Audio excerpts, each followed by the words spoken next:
আরে মেম্বার সাহেব জি, কেমন আছেন? আগে তো ভালো ছিলাম না, কিছুক্ষণ আগে মনটা একেবারে ফুরফুরা হয়ে গেছে।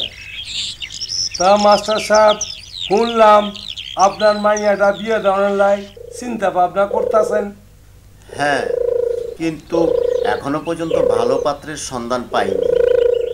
আরে মাইয়া বিয়ে দিতে হইলে তো অনেক টাকা পয়সার দরকার আছে। চিন্তা করেছি ভিটে বাড়ি বিক্রি করে দেব। কিন্তু আপনার বিটে বাড়ি তো আমার কাছে বন্ধেই আছে, বিক্রি করবেন কেমনে? ভিটে বাড়ি বিক্রি করে যে টাকাটা পাবো আপনার দেনা শোধ করে বাকি টাকা দিয়ে মেয়ের বিয়ে দেব। আপনার মায়েরটারে যদি আমার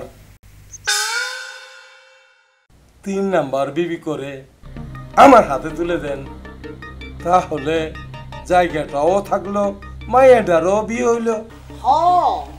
মেম্বার সাহেব ভালো একটা